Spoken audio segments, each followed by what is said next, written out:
Did you ever see that thing where Sean Connery is talking to Barbara Walters and she asks him about hitting chicks? Yeah, I've seen it. And he's like, sometimes you give them the last word, but that's not enough. Sean Connery is among the few actors who left a legacy behind. And what a legacy it was. It has been years since he died, but people have been remembering him for more than his accomplishments in his acting career. Recently, Joe Rogan, a famous podcaster and commentator, decided to shed light on Connery's private affairs in a way none of us had expected. He subtly made jabs at Connery's past and his deranged views without offending the Bond fandoms. Let's just say none of what he revealed was pretty. He had no body because he probably 15 different women that day. Right. And he was just like, what kind of nonsense conversation are we having here? Yeah. Do I need to smack you, Barbara? His manner of reminiscing Connery's past statements might be light and hilarious, but it seemed like he wanted people to remember Connery by his good as well as his bad. Joe mentioned a very controversial interview of Connery and mocked him for his confidence with which he said the most vile things. The stupid smile he had on his face while spewing all the nonsense? Yeah, Joe wasn't a fan. Yeah, look at the smile on his face. James Bond, look at my mustache. I'm bald. I don't care. I'm a man's man. Now, for those who think Joe only meant to have a little fun, he might have wanted to bring people's attention to the fact that the audience might be forgiving back then. But that isn't the case now. This is because the world is changing for the better. And the feminist streak in people would not allow any person with such controversial views to live peacefully. We all know that Connery never shied away from misogynistic remarks or insensitive statements. Wait till people see this interview. Are you going to get mail? Might get some female. What's worse is that he went ahead and became a practical example of living by his words. Connery's marital life was a huge mess. The tales of his infidelity are not a secret in the world of glamour, so it won't be wrong to label him as a male chauvinist. And that is only the tip of the iceberg. We have a lot more skeletons to dig out from his closet. So let's begin, shall we? Born on August 25, 1930, in Edinburgh, Scotland, he had a prolific career and remarkable accomplishments. Connery gained international fame for his portrayal of James Bond, starting with Dr. No in 1962. He went on to play the iconic role in 6 more Bond films, including classics like Goldfinger and From Russia with Love. You don't tell me. I'm doing this under orders I know. What are they? He received an Academy Award for Best Supporting Actor for his role in The Untouchables, 1987, where he played the character of Jim Malone. I had decided, if I'd had the good fortune to win, that I would give it to my wife. Beyond Bond, Connery showcased his versatility in various genres. Notable films include The Hunt for Red October, 1990, Indiana Jones and the Last Crusade, 1989, and The Rock, 1996. In 2000, Sean Connery was knighted by Queen Elizabeth II for his services to film drama. He became Sir Sean Connery. Connery's impact on popular culture endured, and he remained a symbol of the suave, sophisticated spy. His contribution to cinema and the Bond franchise remains an integral part of film history. Connery officially retired from acting in 2006, but left a lasting legacy. Despite occasional rumors of comebacks, he remained retired until his passing on October 31, 2020. He did some remarkable projects, but the audience's favorite will always be Sean Connery's legacy as James Bond, his iconic character full of charisma and style. I admire your luck, Mr. Bond. Connery's influence paved the way for the continued success of the Bond franchise, defining the character's sophistication and action hero allure.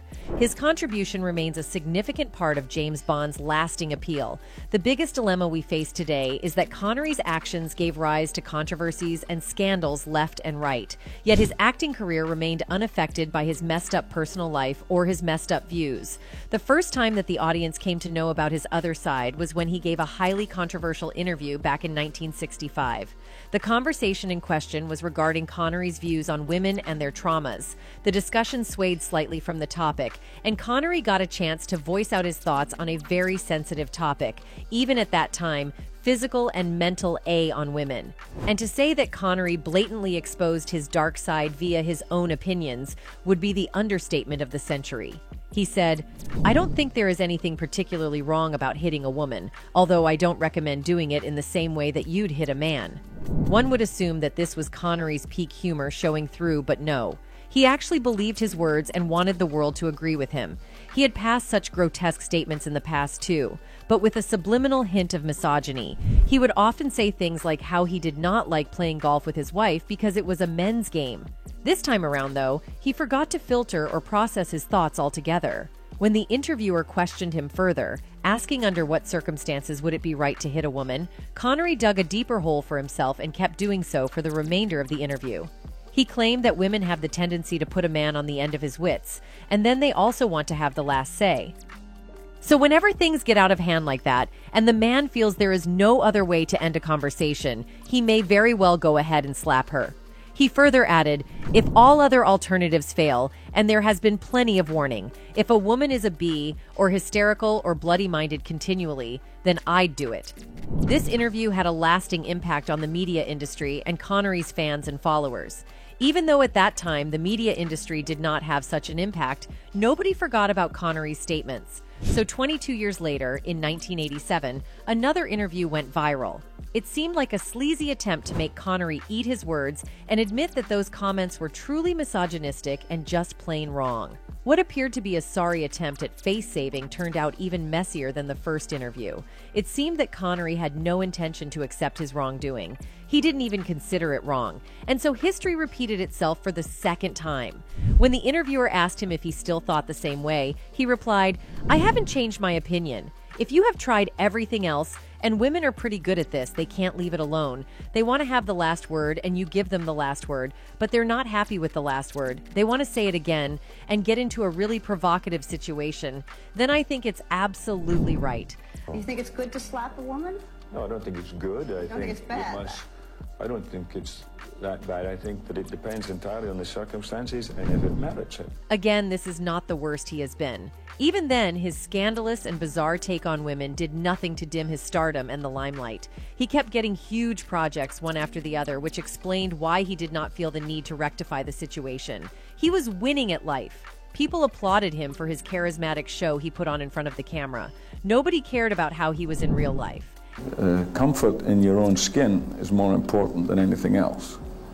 And most of the time, I feel comfortable in my own skin. As time passed and the media industry advanced, Connery realized that his actions might someday come back to bite him where it hurts. Or maybe he had a sudden change of heart. But apparently he wanted to clarify his stance, which he failed to do. Because instead of apologizing and going back on his statements, he did more damage. 6 years after the last interview, another one surfaced where he said something eerily similar. Sometimes there are women who take it to the wire. That's what they're looking for, the ultimate confrontation. They want a smack. Doesn't it seem like a repeat telecast? But wait, he had a few more things to add. He wanted the world to not take his words out of context, so he continued, "But I was really saying that to slap a woman was not the crudest thing you can do to her. I said that in my book. It's much more cruel to psychologically damage somebody." That really was no better. Fans and followers from all around started criticizing him. At the same time, interviewers and journalists found it appropriate to keep digging into this matter. He was asked time and again, and each time his answer revolved around the same theme. He did not find it wrong or derogatory to beat women. Until one day, he finally realized he needed to stop voicing out his opinions, especially when they were this controversial. So in 2006, he gave his final verdict. "My view is I don't believe that any level of AB*C against women is ever justified under any circumstances. Full stop." All this fiasco makes us wonder if he really believed what he said. If yes, then his marital life must have been affected. Well, that much is true. It seemed like Connery was a man of his words. If he said that he believed smacking women around wasn't wrong, he had his actions to back his words. His first wife is proof of his vile manifestations. Many of you might have gotten by now that there was a lot of bad blood between Connery and his first wife, Diane Cilento. Connery and Diane first crossed paths while working together in Eugene O'Neill's play Anna Christie. At that time, Cilento was pregnant and married to Italian writer Andrew Volpi, while Connery was cohabiting with photographer Julie Hamilton. Sources reveal that one morning, Connery sparked a fiery argument with his girlfriend by declaring, "Diane Cilento has got incredible eyes." Eventually, Connery and Hamilton separated, leading him to marry Cilento in 1962. Their son Jason was born a year later. Despite the birth of their child, their 11-year marriage was marred from the start. Diane alleged that he subjected her to both physical and mental A.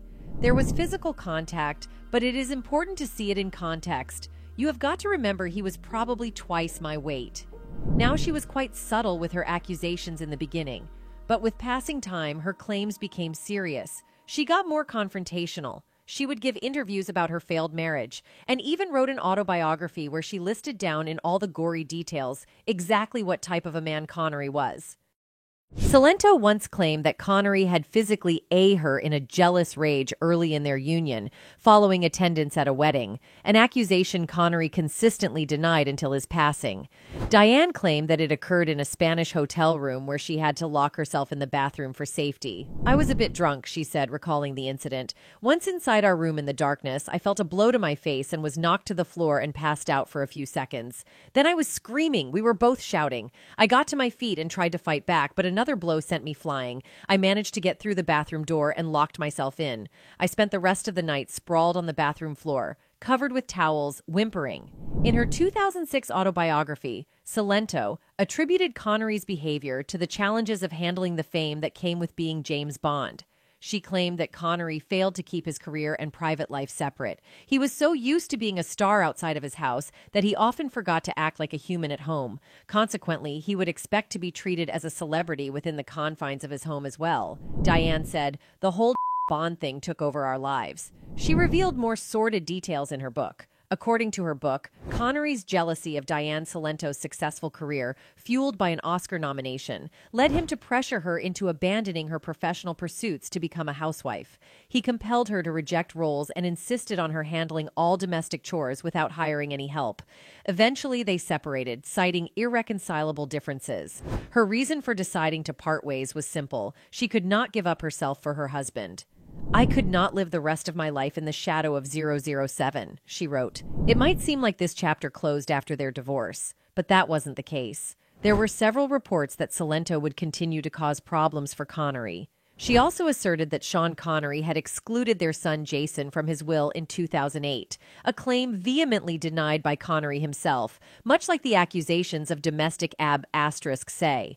But he wasn't about to let this matter slide, so Connery chose to clap back at Diane, claiming that all this nonsense was a way of Diane trying to spite him, only because she could not accept that the two were no longer together. He said, "I haven't seen the woman in 37 years, and she knows nothing about me or my life now. Diane can't move on from the breakup of our marriage, and I have already had to contend with her accusations about me being violent towards her. Now the lies seem to be getting even more vicious, and what is worse, she is dragging our son into it." There was no further mention of this ordeal. After the two divorced, Connery married French artist Micheline Roquebrune, who has not spoken of any ill treatment from the actor. In fact, the two happened to live a seemingly unproblematic and happy married life. Even towards the end, both of them would often talk about each other like they had just fallen in love. And don't even talk about the chemistry. It was off charts. When Micheline met Connery, she was a native French speaker and did not know English. But the two had clicked even then.